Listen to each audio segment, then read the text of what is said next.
A win in Pittsburgh does something specific for the Jaguars where it separates them from a whole bunch of other people. I'll tell you the significance of that in just a second here on Locked On Jaguars. You are Locked On Jaguars, your daily Jacksonville Jaguars podcast, part of the Locked On Podcast Network, your team every day.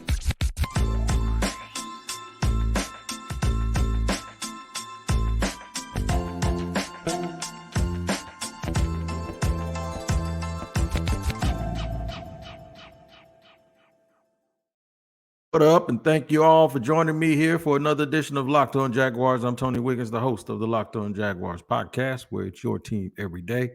And we thank you for making us your first listen. We are free to subscribe to on our YouTube page. Just go to Locked On Jaguars. Make sure you hit the subscription button, hit the like button, and then hit that bell so you receive notifications anytime we drop an episode. And then wherever you listen to your podcast every single day, if you're riding around in the car, tap in to make sure that you do not miss an episode of the Locked On Jaguars podcast. Hope everybody's doing well today, because I hope you played PrizePicks last night. That's the sponsor for today's show. This episode is brought to you by PrizePicks, the easiest and most exciting way to play daily fantasy sports. Go to prizepicks.com/LockedOnNFL and use the code all lowercase LockedOnNFL for a first deposit match up to $100.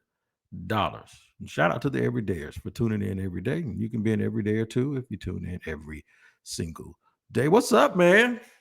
Got a couple of days away. We're a couple of days away from this glorious matchup with the Pittsburgh Steelers that used to be one of the Jaguars' chief rivalries when they first came into the National Football League, because they were in this division with them and Baltimore and Cleveland and Cincinnati and Tennessee.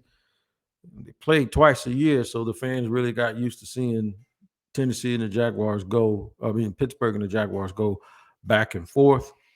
It was really a black and blue division when it first started out, and the Jaguars were the team that was airing it out with Mark Brunell and Jimmy Smith and Keenan McCardell and Fred Taylor busting off long runs. But it's changed up, and we don't see those guys very often. But when we do play Pittsburgh, it always seems like it means something. So today's show is about what it means. The first segment we'll talk about, it's the Jags' time to separate from the group. I'll tell you about who that group is in just a second. And then key players for Sunday. We'll talk about some key guys, go over some of the dudes that we talked about in the crossover with Carter Critique, Chris Carter from Locked On Steelers, but expound on it a little bit from a Jag-friendly perspective. And then in the third segment, what to watch for, what to actually look out for, some things that I want you to pay attention to on Sunday that you could carry into the bye week, and hopefully those things really, really affect how you feel about the team. But it's not bear to lead. Let's get right back to it. It's time to separate. Separation time. And I know a lot of people separating from people because the holiday season is coming up and you don't want to buy them nothing, but that's not the kind of separation that I'm talking about. I'm talking about improving yourself to the point where you're not a part of the pack anymore, where you're not a part of the group. And this big group of teams, if we pull the standings up here, there's a big group of teams that are second tier, if you will, from the leaders or the people that are perceived to be the leaders in the National Football League. It's the Chiefs. It's the Chiefs in the AFC and the Eagles in the NFC. We're going to talk about the NFC. But right now it's the Kansas City Chiefs. Kansas City Chiefs are 6-1.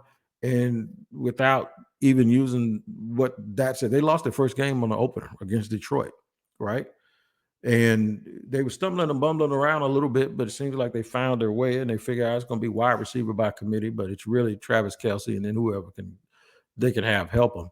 Their defense has played well, and they're 6-1, and most people consider them the best team in the league, regardless of conference, right? So we're just going to focus here on the AFC, but then there's another group of teams: Jacksonville, Baltimore, Miami, to a certain degree, Buffalo, Pittsburgh, even Cleveland. You know, with all of their stuff going on, they're 4-2. That's that next group of teams, that are like looking up at the Chiefs. It's not a big enough subgroup for me. I don't mind the Chiefs being where they are because they're the defending champs. They've been a model of consistency for a number of years. They've beaten the Jaguars like 3 straight times that they played them. Maybe even more than that, but 3 times in the last, half a year or 2 years, 8 months, they played the Jaguars and they beat them. So Okay, maybe 3 times in a year, but still, you get the point. What I would like to see is instead of the Chiefs and then this next group of 6 or so, and you got to include the Bengals in there, even though they're at the bottom of their division. Their division is just very tough. And then you got teams that ain't gonna make it, and then you got like the Broncos that are terrible, right? And the Titans that are bad. I'd like to see another group. I'd like to see the Chiefs going into the bye. I'd like to see the Chiefs. Then maybe these other 2 teams that could be a real problem that the Chiefs have to like watch out for, right? So last year, over the last couple of years, that's been Cleveland and Buffalo. Those were the 2 teams that were the can one of them get the Chiefs? Can one of them get them? That's what that has been. I'd say about a week ago it was Miami. Miami was that other team, but then they lost. And then the 2 games that Miami's lost, they've kind of lost them when teams are able to score a little bit of points themselves and can turn out to be a little bit more physical and can just change the way the game goes. Like keep Miami off the field, right? And don't make mistakes and don't get overwhelmed by them scoring points really fast. Don't let them speed you up. So there's been sort of a little bit of a blueprint way where you could really maybe think you could get away. The elite teams can probably get away with beating Miami. That's not going to be a hard out for anybody. I want the Jaguars to be in the next group. I want it to be the Chiefs, then maybe Baltimore and Jacksonville, and they'll probably still include Miami because they're so explosive. But I'd like to see, that's what I'd like to see. I'd like to see a subgroup and then another group after that, as opposed to the Jaguars being in that group. So this is separation. I think if the Jaguars go up here and beat Pittsburgh on the road, that would literally be 4 consecutive, 5 straight wins, but it'll be 4 wins on the road. I think that's right.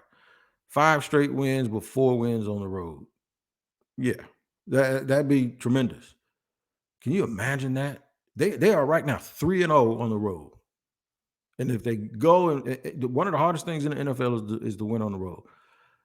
And then they have a bye week and they come home and they play another team, San Francisco. And if they beat San Francisco, they really set themselves up. This would be a prelude to them really setting themselves up. So if they lose this game and then beat the 49ers, all that says is, okay, they had a bad game and now they got back on it. Sort of like the Bills. The Bills had a bad game and then they won, right? No, if the Jaguars win 4 in a row and then come back after a bye week and beat the 49ers, then you could really take inventory of this team and like, hold on, man, we on to something, right? These guys are cooking. So that's why this game to me is so important, because at some point people got to stop looking at the Jacksonville Jaguars and going, yeah, they're winning, but no, they're winning. This is the National Football League. They're winning. Somebody had the over-under at one point. I don't know who it was. They had 6.5. I was like, I'd take that all day. That's why y'all need to be going to FanDuel to get all your odds, because there's some people that really don't know what they're doing when they make those odds. FanDuel, they know exactly what's going on. So the thing is I really want there to feel like the Jaguars aren't in this second group. Like they're a subgroup. I want them to be in a 1A group, maybe with 1 or 2 other teams. Because then you can start in your mind, start looking at them and hoping that they build momentum, and then start trying to find ways that they can beat the Chiefs. Now you guys are probably, I mean, what does it do for us to find ways? We don't help anything. We're looking at the games. It does make you feel better when you find ways, because it gives you things to look for that the team can actually do to win these games, right?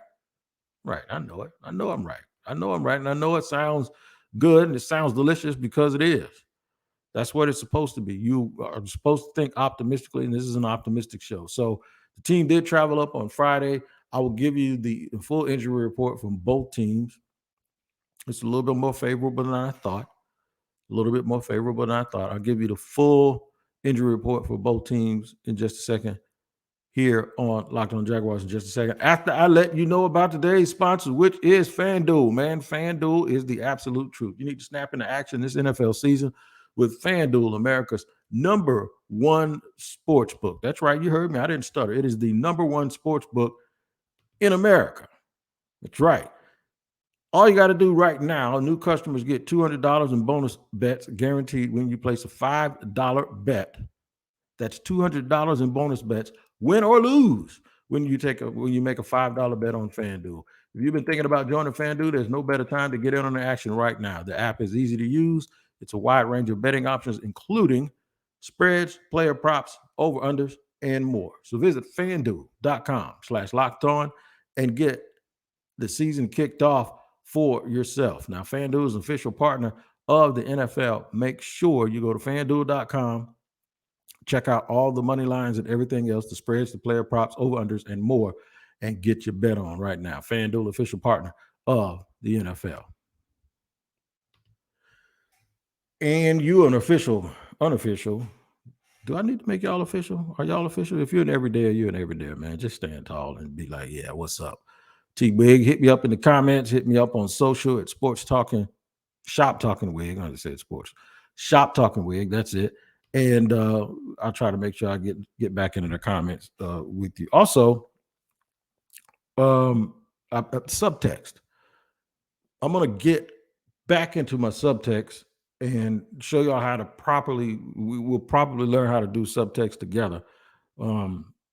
Because after the bye week, that's going to be the only place on game day that I go back and forth. So I'll hit you up with all of the subtext information, but just be on the lookout for it because we're going to have some giveaways. We're going to have all of that good stuff on subtext.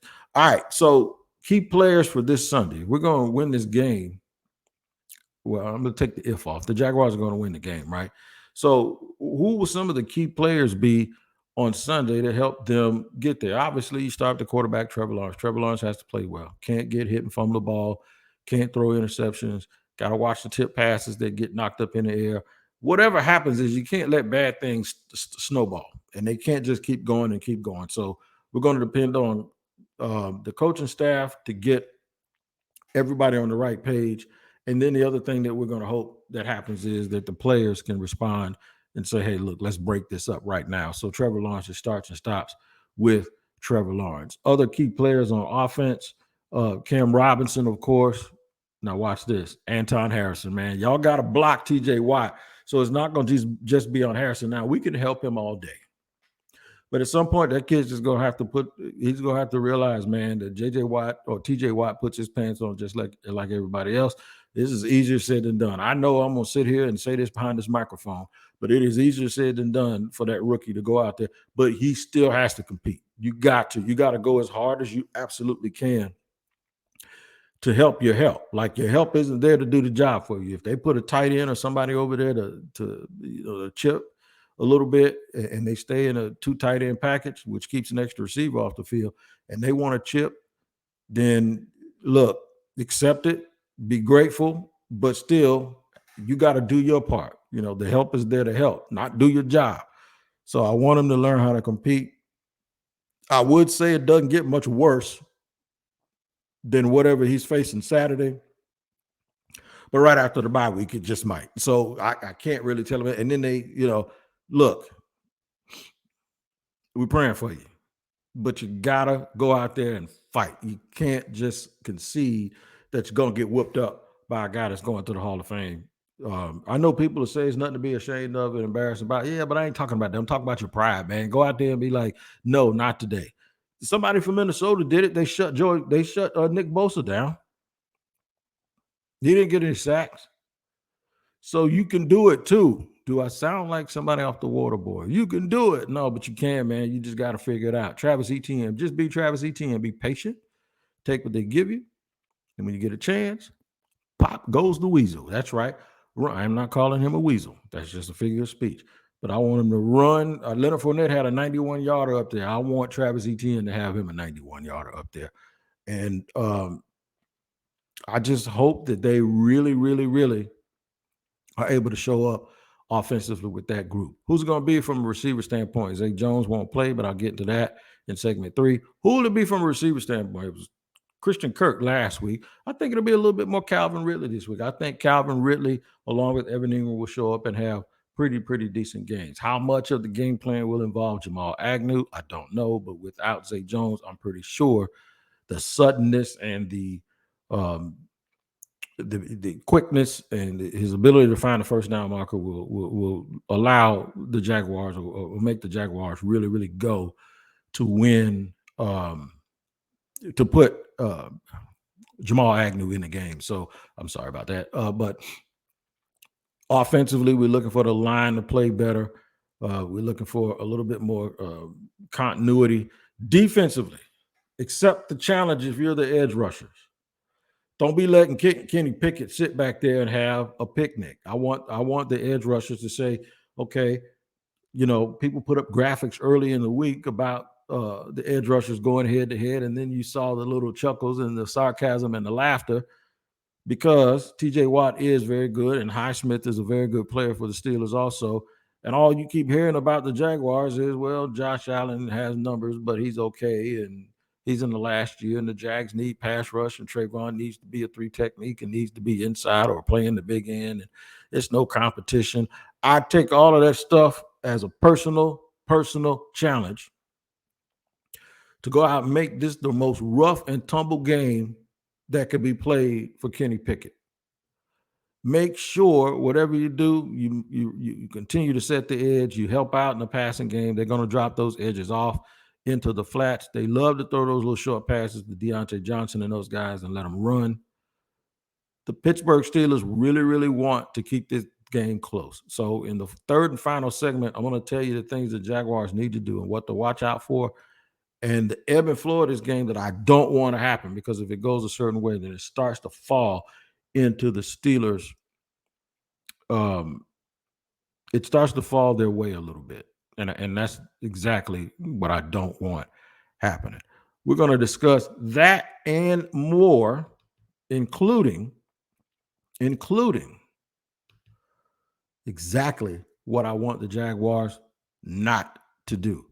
What I don't want them to do is get this game into the fourth quarter and have it be a close game late and allow Pittsburgh to get hot. I'll tell you why I don't want that, and I'll do it in just a second here on Locked On Jaguars after I let you know about PrizePicks, man. PrizePicks is the real deal. I did not know Eric Gordon was going to play that much last night, and he beat me by half a point, and it messed up my 6-team parlay, but I did get paid because I still had the flex option with those 5 teams. What it is, man, is the best daily fantasy sports, the largest independently owned daily fantasy sports platform in North America, and you are playing against just the numbers. You're not playing against other people, experts, and sharks beating you down to your socks, like Eddie Murphy said in the movie Life.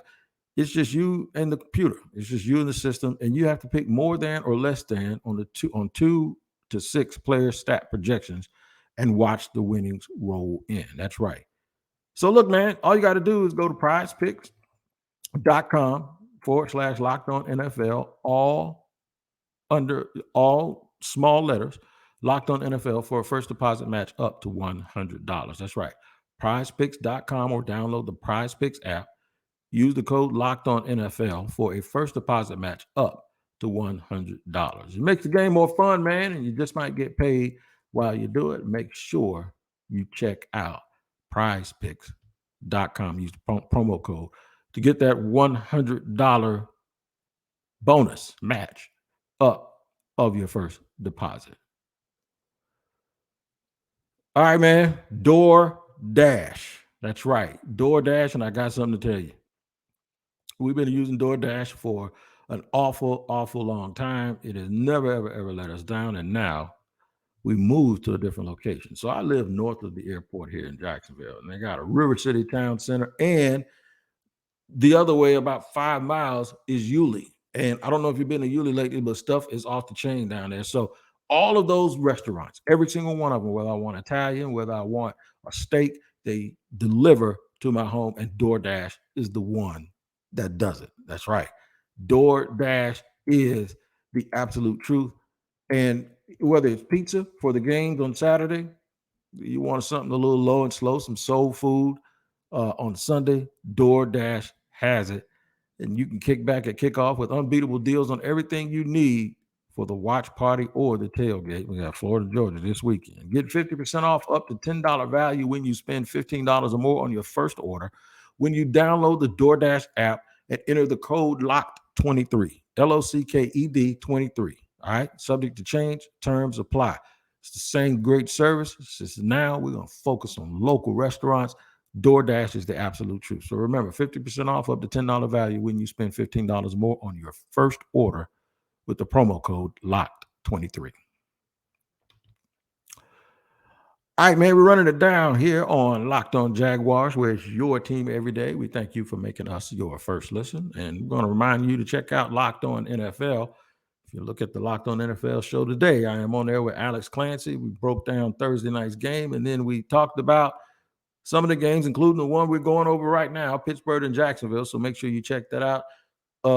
Make sure you like, subscribe, and hit the bell too on YouTube on the Locked On NFL YouTube page, wherever you get your podcast. It's free to subscribe, and it's your team every day. Make that your next watch. All right. What to watch for? We talked about the Jags and how it's separation season from the other big group of teams that everybody's looking up at KC. We want to be one of the teams that people look up to. Also, the key players for Sunday's game, talked about some guys on offense, some guys on defense. I'm going to go over a couple of more defensive guys before I tell you what to watch. Devon Hamilton's coming back. In fact, this is a good time for me to go over this injury report because it actually looks good. Because Devon Hamilton, while he's on there, does not have a designator. That's good because he's a full participant Wednesday, Thursday, and Friday. And now there's no game time status designation for him. So that means Devon Hamilton is back. Maybe he's on a little bit of a pitch count. Out are Zay Jones and Greg Jr. Questionable, Tyson Campbell, Andre Cisco, Trevor Lawrence, Walker Little, Brandon Sheriff. I think every one of those guys is going to try to give it a go, and we'll see how that goes on Sunday. For Pittsburgh, the only three guys that have a designation are Levi Wallace, the corner, Joey Porter Jr., the corner, and Larry Ogunjobi. No, I'm sorry, that's cornerback James Pierre. So all of their designations are questionable, and there are three corners. So does that mean that there'll be a big passing game going on with the Jaguars early? Could be. We'll see how that goes. But everybody else looks like they're a full participant and don't have any more designations, so they are going to play. So both teams will be primarily pretty healthy, although Zay Jones is a big missing piece because he adds so much in terms of catch radius, and he just knows how to get open, man. And talk about a rebirth of a career. He's done that here in Jacksonville. And now with him being out, you really, really do see how important he is to this team. So what to watch for?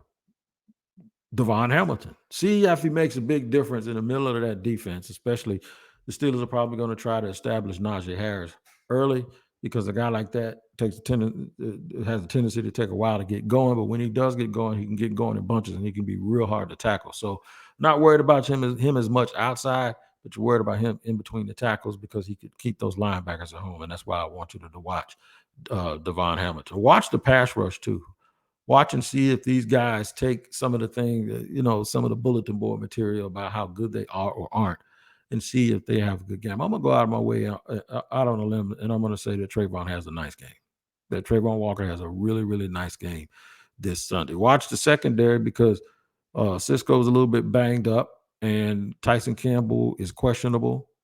We'll just have to see how that all stacks up because you got to tackle Pittsburgh well. They got some good guys, man. Deontay Johnson, we mentioned him. Of course, George Pickens, we mentioned him. And every time I think about George Pickens, I think about him standing in front of that TV with that mask on. And I'm like, yeah, that's a problem. Anybody who slumps their chest back like that and leans their head forward, I'm like, see there's something wrong with him or he's just real good at what he does. And he can be real good at what he does too. So he's talking a little bit.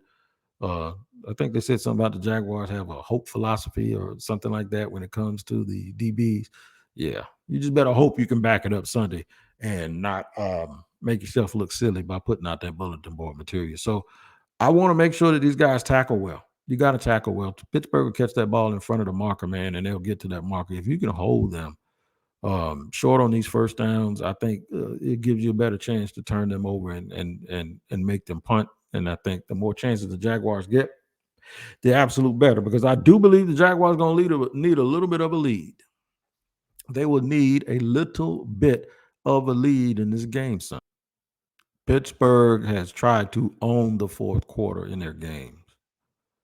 Kenny Pickett has played well in the fourth quarter. In fact, he's played extremely well in the fourth quarter when those games have been on the line. So that tells you something about him. He's a bit of a gamer, right? They're convinced, folks. The verdict is still out on how good he will be or what his ceiling is. But the people of Pittsburgh, the media and the fans, they think he's going to be very, very good. They think they have their quarterback of the future, right? This isn't a situation where, like when Jameis was in Tampa, it's like maybe, or they're still trying to figure it out, or they're probably a little bit past. Like, I know you hear Arthur Smith talk about Desmond Ridder, and he really, really likes him, but then the fans and the media are like, I don't really know. No, Pittsburgh believes, fans, players, coaches, organization, they believe Kenny Pickett is the real deal. And a part of it is because of the way he's played in the fourth quarter. That's supposed to be the most difficult time when there's a lot of pressure on the team to do well. All of those things are supposed to be hard, right? Well, what do you know? You look up, and that's when he excels, when things get really tough and things get a little timid. So that's a good reason to like a quarterback, by the way.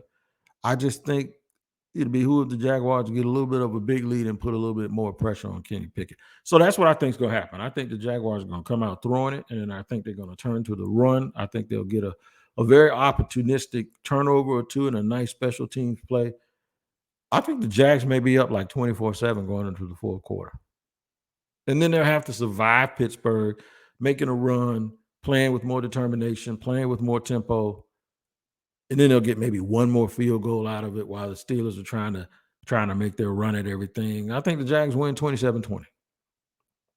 Get off to an early start, hold them off, be in full control of the game, have the ball back, Steelers down by an entire touchdown, kind of run the clock out and don't give them time to do anything. I think they'll be in full control of the game. So I look for the Jaguars to have a big lead early and then finish the Steelers off. Those are things I want you to look out for. Also, look out for the way, watch Devon Hamilton, watch the edge rushers, watch Josh Allen, and watch Trayvon Walker to really, really see. This is going to be one of the last times you see them before the bye. In fact, you won't see them play for 2 weeks, and then you got the trade deadline. So what you see Sunday is going to really, this is the last time they're going to be able to see these guys before they actually make a move or try to make a move. Now, I've heard some rumblings that some off the field, I did hear some off the record stuff that the Jags are looking at some edge rushers, right? And that they did put in an inquiry in about Danielle Hunter, and that this is like all rumors, so this is not substantiated. But I trust the source that told me that they heard, and it is a media source, that the Jaguars did look into Danielle Hunter, and they may also be looking into Chase Young. So this might be the last time you see the Jaguars without them making a play for another player, that they'll have to, after the bye week, ingratiate into the team. And then obviously from that, it gets ingratiated into the hearts and minds of Jaguar fans everywhere. And I know I'm in the hearts and minds of Jaguar fans everywhere because y'all join me every single day here on Locked On Jaguars. I want y'all to take care of each other. I want y'all to have a marvelous, marvelous weekend. Once again, thanks for all the well wishes. Your boy is moving around pretty well. And we'll see what happens next week if I'm able to really, really get up and get around. But I plan on being at that San Francisco game in 2 weeks when they play in Jacksonville. Good luck to the Jacksonville Jaguars. Good luck to all of you this weekend. Happy Halloween. I think this is the last time I may talk. No, I think I'll see you again before Halloween. As you gearing up for the holidays, if you celebrate Halloween, if you don't, like me, I'm kind of, but I want everybody to have a good time and have everybody be safe. Make sure you take care of each other, like I always say, and we'll see you the next time here on Locked On Jaguars.